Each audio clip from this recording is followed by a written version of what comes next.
Ryan Kmetz, brains behind QuantAgri, a new Substack newsletter and associated AI-driven, necessarily, commodity trading insight platform. Tell us about it. Once again, Will, thank you so much for having me on here. So QuantAgri, I'll give you all the quick and dirty backstory, is a newsletter and a platform that is looking at the hyperspectral signature of crops all over the world, focused on corn, cotton, soy, sugar, and wheat. And really, the backstory of it is my father-in-law is a cattle farmer in West Virginia. And over Thanksgiving, we were chatting, and I always try to see where we can connect on things. And I was like, hey, what do you look for? And he's a very typical farmer. He pays attention to the weather, and that's about it. And so I was like, yeah, I wonder if I could start to build something that would predict cattle prices. Um, and it didn't work all that well for cattle prices. But then I discovered that, hey, this actually works well for some other commodities. And then I did a little bit more research and found out that most ag traders are still looking at the USDA reports and updates. And by the time they're published, the market's already moved. It's too late. So my whole thought process was, is there a way that we can look something up ahead of time before those reports to tell us exactly where the crop is failing or doing well? And I'm sure your listeners are like, well, yeah, NDVI. And you're 100% correct. But what I decided to do is let's take it a step further, because NDVI is great, but it doesn't tell the whole story. So what I've been doing is using Sentinel and Landsat to really look and see where everything is in the market, or growing season rather. And so I'm looking at NDVI, which is essentially just saying how green is it, is the crop there. And I'm looking also at NDWI. So that's a moisture threshold, and that's looking at the stress. Is there drought? Basically how thirsty is the crop? Okay, can And, I just pull you up there? There's yeah, been a few acronyms so far. So you said USDA report, NDVI, NDWI. Unpack, please. sure. USDA is the U.S. Department of Agriculture. NDVI is the normalized differentiated vegetation index, and NDWI, same thing, only wetness index. Okay, so what I immediately have this impression of is that there's this whole industry that is trying to get ahead of these USDA reports Yes, with varying degrees of success, and obviously based on the amount of money that a commodity trading house has to deploy in terms of against machines and staff to try to predict, I guess, or do their own version of what's meaningful in terms of their commodity trading decisions in the anticipated USDA report. What does that report cover at a high level? the yields of the different crop commodities. Amazing. So it sounds like a hell of a lot of work. There must be a lot of people in a big government department that work on that report. Is it every year that it's released, or how often? It comes out on a regular basis. I Monthly. believe I would have to look and let's see. WSADE, the World Agriculture Supply and Demand Estimates, is a monthly report from the Amazing. USDA that forecasts the global supply and demand for major crops, and U.S. livestock. And so that's what not all, but I'd say probably 95% of ag traders wait on, um, is the WSDE report. Okay, so I guess in brief, what this analytical industry is trying to do is anticipate if that report says there's going to be a shortfall in cotton, and therefore to buy it up now ahead of the release of that report, so that people who are acting on what that report says, that there's a shortage of cotton, they will panic and scramble and suddenly try to buy. But someone will have bought it already because they know, they have a sense of what's being predicted, and then they'll be able to sell it at a higher price for someone who's Exactly. acting just on that report. exactly. This Um, is amazing. I love it. This well, is I'm so glad because like I have this obsession. I have this feeling, ever since 2019 when I started to learn about, markets, trading, particularly stocks. There has to be something that our industry can do, to get into the action, here. So I'm so glad, you've and come there are up. a few folks Yeah. doing this uniquely. So what I'm doing is novel. It's not the be all end all, but where QuantAgri really goes off the beaten path is this whole idea that I've come up with called spectral. I call it spectral velocity. And so it's not just looking at how green or how brown the crop is and how wet or not wet the soil is. It's about what is the speed at which it's happening. So what I do is I look at the statistical correlation between crop health and the market's consensus yield. So if the crop is actually doing better than what the market knows, it's a nice bearish surprise. But if the crop's underperforming relative to expectation, then it's a could be an indicator of a bullish supply crunch. This is And amazing because Michael Mabusson, who's a professor at Columbia University in New York City, the source of, the thinking behind Warren Buffett, Benjamin Graham, David Dodd, The Intelligent Investor, Securities Analysis, these textbooks. So Michael Mabusson, a current professor who's, at the forefront of the thinking, at least in terms of equities analysis, released a book recently called Expectations Investing. So you're talking about the same concept, what are the expectations the market has, and then examining the basis for them and testing them to see if the conditions that underpin those expectations actually you can verify them using hyperspectral imagery. You're saying, and in a yes, commodity trading context. So amazing, right? and what makes it work so nicely is the temporal resolution at which Sentinel is happening. Well, Landsat as well. So I'm able to look um, at the past, say, every 15 days. And it's all what I use right now for this platform is I'm using Google's Gemini to look at it and trying to zoom in on places where we know that there is a lot of the crop. So, for instance, for soybeans, the big places that we know that they're going are Mato Grosso, Brazil, Buenos Aires, Argentina, and then Iowa and Illinois, United States. So that's what I focus on. Is it all the soybeans that we're capturing, or am I mapping it field by field? No, I'm mapping that region. I'm saying these regions are known for soybeans, and then we go from there. And in the QuantAgri newsletter, which is free by the way, we do two unique things. I go commodity by commodity based on if you were to trade the commodity. And so, for those of you who haven't done agricultural commodity trading, um, you need a lot of capital. It sounds Um, like I need a truck and a warehouse, and I'm going to start talking in bushels. you will be talking in I'm going to bushels, be sweeping up the spilled beans on the floor. and it's not something that it takes a substantial investment. You're going to probably need between 1,500 and 5,000 just to get one contract. Wow. You can do the micro contracts, and then you're talking probably $500 to $1,500. Okay. So that's a lot to put in for just one contract and to hope for the best. So what I decided to do back in, I think it was February, I broke down and found all the ETFs available on your favorite trading platform, Awesome. which happens to be Robinhood for me. So I've broken it down. I also look at all the ETFs. So there are ETFs specifically for soy. There's ETFs specifically for corn. And then there's another ETF. I couldn't tell you what it stands for off the top of my head, DBA. And that is, I believe it's 15 or 16 different commodities blended together. So each week I look at where those prices are and I compare it to our forecasts. And I tell people if we're on point, if we're missing, if we're ahead, and typically we're about 20 days ahead of the market based on our forecasting. Oh my God.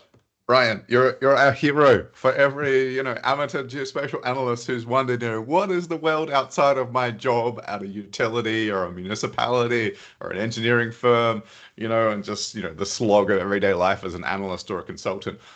You're opening the world to us, that we can use our skills, we can leverage Gemini, whatever, AI, and there's a way out.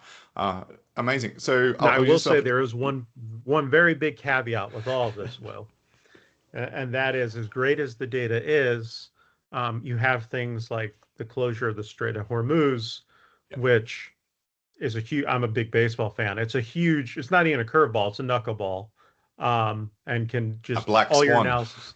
Yeah, it goes out the window. So next, we should hear you comment on how that's percolated through non-oil commodity markets. But I also just wanted to give you a chance to unpack some extra concepts here. I should have pulled you up on this earlier. You mentioned hyperspectral. We need to understand what that means. You mentioned Sentinel. What the hell is that? It sounds like some ancient, we're talking about a knight with, a spear or something. What the hell is that? And Landsat. This sounds like a satellite. Tell us. So I'll start with Sentinel and Landsat. They are Landsat is US, Sentinel is EU. They are a constellation of satellites that are constantly in orbit that provide data for free for the public benefit that anybody can access. Google Earth Engine is probably the easiest way to access them.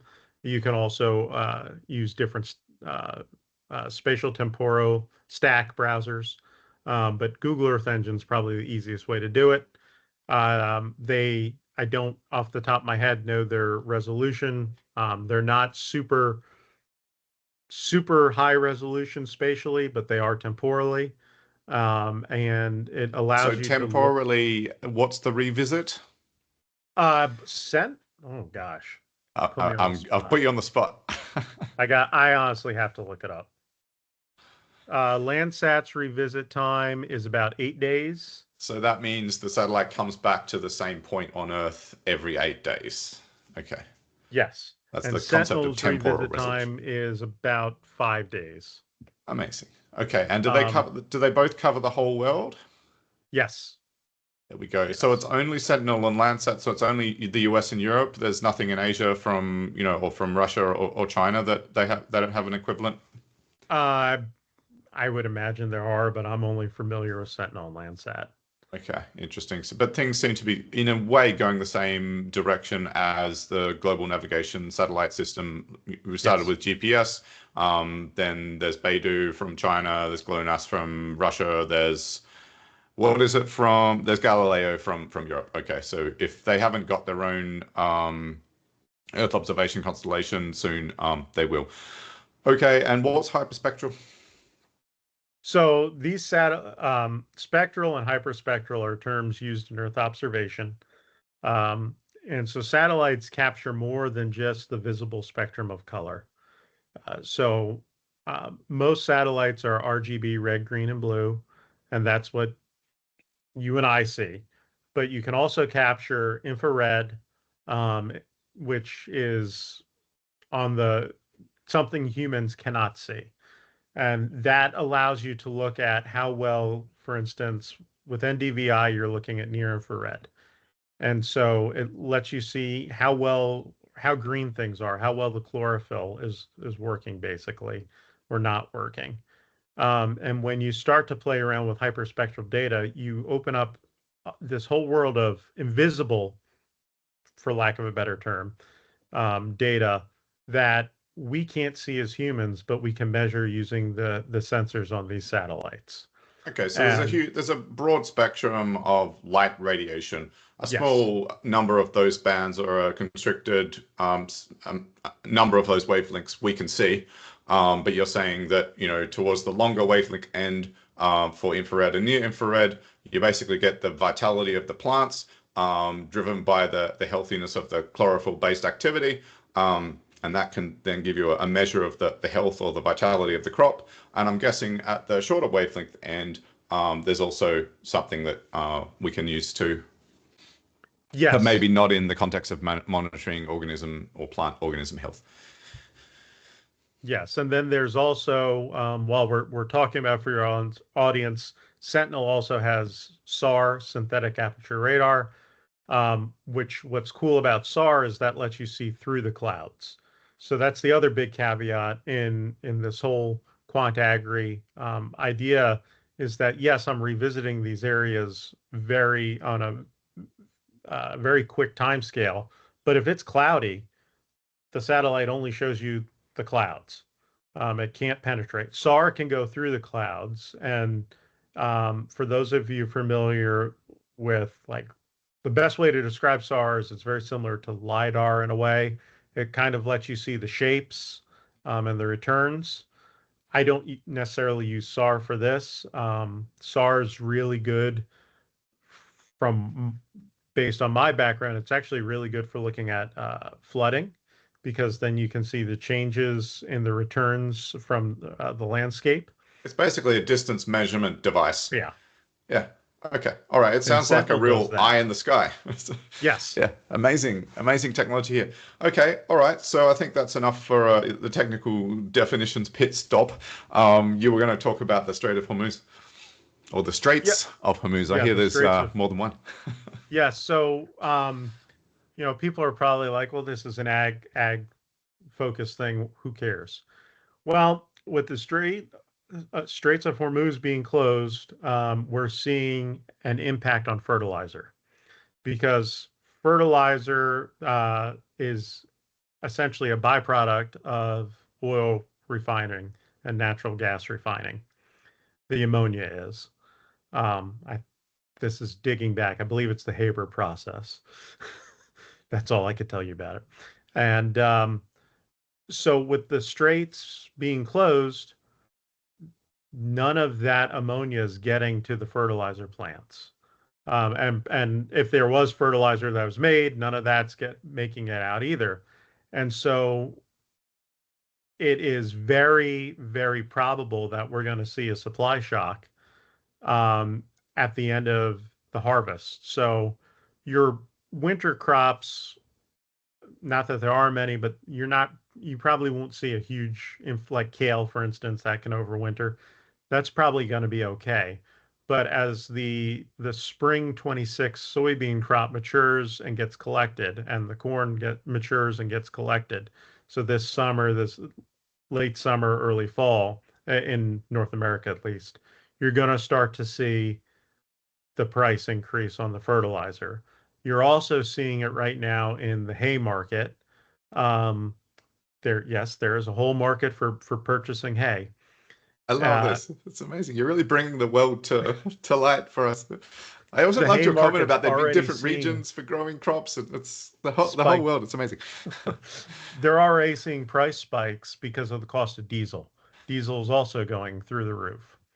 Okay, so is your point that the crops that are presently in the ground and maturing have already been set in motion by a stock of fertilizer that wasn't affected by what happened with Iran The winter responding crop. to being attacked? Yeah, Winter, but yes. the next crop that needs to be, as part of it's being brought to life, there's a period where it needs to be fertilized, and you're saying that that fertilizer, and I've heard it's fascinating these trade flows and how everything is all the interdependence. Because what I heard is that in Qatar, for example, as you're saying, there's some precursor to producing fertilizer. It is set in motion on some big ship with those big, white spherical sort of Yeah, tanks. the big It goes balloons. around to Morocco, and in Morocco, that's where they make the fertilizer, and then it's shipped on there to, Europe or the US. It's just amazing how, the world is brought to life by looking at these things. Okay, so what you're saying is that yeah, we can expect if things aren't solved quickly, and maybe it's too late, that yeah, the next crop is going to be more expensive. And then is it all crops that depend on this particular fertilizer, or is it only some? I think it's all crops. I honestly don't know though. Okay, Um, because all fertilizer has ammonia in it. So I okay. think it just depends on how much ammonia is in it. Crazy. I mean, but I know that the Russia produces gas. Australia produces about as much gas as Qatar. So they must be doing very well down there. My career actually started in the methane gas fields in Australia. I got a pretty good idea of what those compressor trains are and things like that. Interesting. Okay. Yeah. All right. Um, so there was something else you said about if people have been paying attention to the past 2 months of publishing this newsletter, there might be a favorable outcome for them. Can you talk about the trading implications for looking at QuantAgri? Yeah, so had people, and this is through nobody's fault because nobody knew about it, but if you started following the newsletter on January 1st, January 2nd, and you looked at the markets, you'd actually, on the ETF side of the house, you'd see a small alpha. Had you invested, um, well, actually, today you wouldn't right now. Well, ETF you would, the spot price you wouldn't. So ETF today, I just had it running in the background as we were talking. Had you invested $1,000 equally across one, two, three, five, six, through six ETFs, you'd have an alpha today of about $45, Okay. which, not huge, but not horrible. Had you looked at the spot prices of the different commodities, you'd have a negative alpha of minus 128. And that is based purely on soybeans, sugar a little bit as well. A little backstory on the soybeans, there was a lot going on between the United States and China in January and February. And it wasn't really, China was saying that we weren't going to buy any soybeans from the United States, then they were going to buy soybeans. So the soybean market has been extremely volatile. So that explains that. And then for sugar, I'd have to look into it a little bit more to understand why sugar is having an issue. Okay, so did you say there's 6 commodity ETFs? Can you tell us what those you said sugar, soybeans, what are they? Wheat. Yep. So corn is one, and that's literally what, if you're looking for the ETF, it's called corn. There is tags, which I don't have what it is on this. Let's see. I have wheat, soybean, and cane. So tags must be, I think it's a conglomeration, and then there's DBA, which I know is a conglomeration. Okay, and did you say you began in February? Tags. So tags is the Tecurium Agricultural Fund. So it it's a bunch of funds combined into one Okay, ETF. it's just general farm or agricultural output. Right. Okay. It'll be interesting to divide up and to see if It the combines corn, wheat, soybean, and cane. okay, because naturally the mind immediately goes to, which particular commodities are you getting more alpha? So there's a lot of rabbit holes to go down here. You began this newsletter in which month? Either late December or early January. Okay, and we're in April now. So let's just say it's 4 months of work here, and you're saying effectively there's a 4.5% alpha. You're saying you could have On made 45 ETFs. bucks on $1,000 invested. So if we multiply that by three, we're at what, 12, 13.5% per annum alpha. Yeah. If who past performance never predicts future performance, but for what it's worth, that appears to be in an overall sense across those. Did you say 6 ETFs? Yes. Yeah. Okay, that's interesting, and is more than the long run output or return of at least the S&P 500. So yeah, interesting. And Um, then yeah. for the folks listening to this, if you're thinking, this guy must, this is a bunch of hooey. In an upcoming newsletter, what I'm actually going to publish is I have 10 years of back test data, and I will publish that And once again, it's a free newsletter to subscribe to on Substack. So you can look at that backtest data and come to your own conclusions. Okay. All right. So I feel like what we should do is dig in a bit to into the mechanism or how this alpha is generated to the degree that you're comfortable talking about the secret source.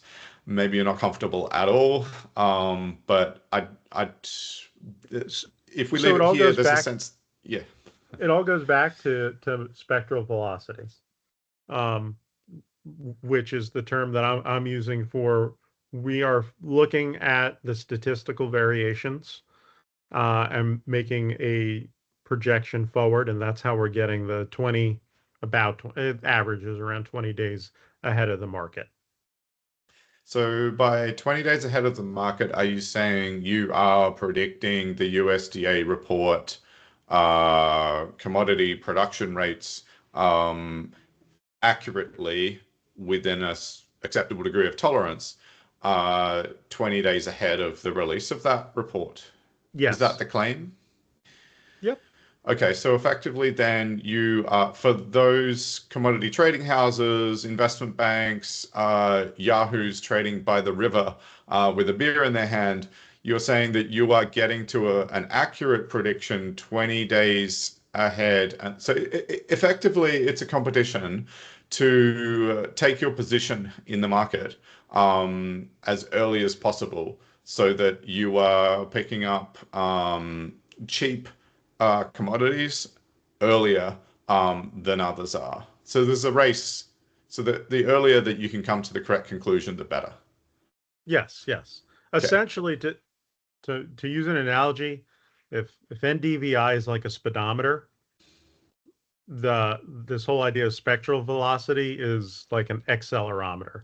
It's telling you not just where the crop is, but where it's going and how soon it'll get there. I don't understand. Can you unpack this more, please? Yes. Yes. So essentially, what we're trying to do is spectral velocity is going to catch if you're going to have more or less than what the market is, more or less crop being harvested than what people think is going to happen, than what the market is saying. So you're beating that agricultural report ahead of time. So you'll know whether or not you should sell or you should buy more. So if you're going to have a surplus, that's very important to know. If you know 20 days ahead of time that, hey, all the data shows we're going to have X amount more bushels of soybean, then you're going to have more supply than there could be demand, and vice versa. Okay, so it's time to sell it now and buy it later when there's a lot. Okay. Spectral velocity to me, it sounds like it's a rate of change. It is. Okay. Unpack this more for me. Please explain it to me like I'm a grandma or a 5-year-old. So based on the folks that I have reached out to and socialized it with, I have many friends with PhDs. They've looked at it. They're like, nobody's looking at it this way. Essentially, it's just a statistical score. It's looking at, is the crop adding biomass faster than it has historically Okay. for this specific point in time, Okay. or is it losing it faster than it has historically? Okay, and that simple mechanism is predictive of whether there'll be an oversupply or an undersupply, or at least it speaks to the supply that will be accumulated in each and is reported on each USDA report each month.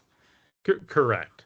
Okay, and you have, I guess, the way that you are comparing it to the historical record is that there's, a decade past of Sentinel data. There's back to the 1960s of Landsat data. So you're basically looking at that region, that commodity producing region, and you're looking at what the long run past Landsat and Sentinel data have said for this particular month. Particular week, yes. Week, Yeah. nice.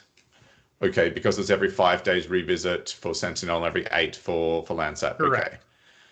Okay, I'm starting to comprehend this. Okay, another thing that I wanted to flag is that a prior episode with Nadine Alamay, an amazing leader in our industry, we talked about tailored geospatial engines' effort to map the world's agricultural field boundaries. I understand that it's not just that organization. There's just like the building footprints, there's a broad effort across many organizations because it's meaningful for these kinds of analyses. Is that field boundaries data set going to be useful or interesting to you in the future? You said at the moment, though, you're only looking at regions. I'm only looking at regions simply because that data set isn't, to my knowledge, accessible. I mean, it might be for the United States, but not worldwide.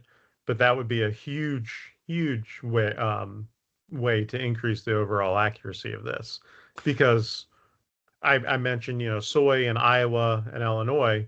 Well, it's looking at all field. It could be a hay field. I'm not distinguishing between that. I'm just saying this is indicative of the overall region. So you are going to get some anomalies and some false positives or false negatives. Okay, because you might be predicting soybean production in what is actually a hay field, and in a region there might be 45% soy production, but you're assuming that there's 100% soy production, and so you're not. Yes. If you're looking at an effect that it only explains soy production, but not also other crop production there, then yeah, you're not gonna it's not gonna be as accurate as it could be. Amazing. Okay, so yeah, it sounds like a next step is to see if there are any open data versions of those field boundaries data sets, or how much that might cost, and then that come if you're building up a commodity trading business, it's the cost of that data product versus the subscription or fees you're going to charge. Okay. Amazing. So are there next steps? Is this going to become a business? Are you looking for partners? Tell us. So my next steps are, really, I wanted to give it a full 12-month run, see what folks are thinking. I have spoken to a few other people in the ag tech space. It's really, is there a value here? And do commodity traders actually want to take a chance on this data and trust the science, or continue doing however they've been doing it? And so it's a unique idea of where I'm not the only one. There's another great company out there. They're called Sat Yield. Um, they're doing I spoke with their co-founder last week. They're doing a very similar type of thing, only they are basically building digital twins of the fields and the crops. Um, and they're trying to do the exact same thing I am and figure out, okay, what's the value point here? And yeah, we can demonstrate that there might be an alpha, but do people actually want to buy this data set? And then the other question too is there any value here for the actual farmers? And do they want it? Well, because farmers often buy futures, right, as a way to smooth out their financial picture, because Yes. agricultural yields for farmers are sometimes unpredictable. So yeah, there's some commentary here as well. Whenever I've had discussions about geospatial in a trading context, it's very hard to find subscribers because they all want to have their own unique alpha generation process, and they want it to be secret so that they can, beat the market, right? So you might stand up this service, but you're not going to be able to sell it to anyone because they'll be like, well, everyone else is going to have, there's no edge to be gained, So to me, that's informative for the kind of direction to go in terms of standing up a business. In the end, if you're making money, um, you know, you're making money. Another thing to mention, one of the greatest podcasts in geospatial, in my mind, is from the head of geospatial, actually at BlackRock. And there was this fantastic comment that he had sort of summarized, what they do. And it's basically insight as the world turns. And you've given us insight into, how that's generated and what's involved there. Okay. Sorry, another thing to mention is an episode, for example, with Michael Bartholomew that I recorded to do with Novi, which is basically edge processing. So in the satellite constellation itself, so you're skipping, just deluging people on the ground with, all the data that the satellite returns, and that some sort of algorithm runs to derive signals at the point of data collection and then send those signals down if they're relevant. So it's not only Novi, but it's also Planet. Yesterday, they tweeted about a similar solution. I think there's about 10 different companies that are actually doing edge processing in satellite constellations. Is this relevant? I think it's the future. You're skipping the middle person totally. I guess the thing to or the big question here is what's worthy of being on board for the edge processing, and how much extra payload do you need to put on the satellite to make it viable and feasible? But I think the humanitarian in me thinks that there's a lot that edge processing could do on a satellite that would help humanity immensely. So I'm shifting out of my agricultural commodities hat here and into some of the other stuff I do. But Well, of course, there's humanitarian implications. Yeah, and I mean, what you were saying, there's huge humanitarian implications that we're probably going to be facing in a couple of months, it sounds like, or at least over the next year. Famine, right? yep, Basically, is what you're predicting. So the especially if El Nino is where they think it's going to be too. That's Oh God. So a we're whole going to have nother an discussion. interaction. Wow. Okay. Joy. All right. So let's record another episode for sure. But so what this is all saying to me, right, is that we can have a combined solution. Because what Michael said in his episode, or at least maybe when we stopped recording, is actually how cheap it is. It was of the order of hundreds of dollars. It's not like we're talking about a tens of $1,000 investment every month, to run to do your edge computing. And so I think it'd be great to have a discussion with him and you, and you just see, what can bubble up spontaneously. Yeah, that'd be cool. Maybe, yeah, perhaps there could be a unique solution across, the whole stack here, and a proposal literally to the satellite edge computing level can be put together. Cool. I'm going to read your newsletter in detail now, Ryan. We'll see. Someone needs to put some money into this, so it should be me. If I'm running the Geo 500, I mean, come on, this is a financial solution from our industry that's come at me. So, yeah, I'll do that next. Hey, that works for me. I Awesome. mean, I don't get anything from it, but you help prove it. Cool.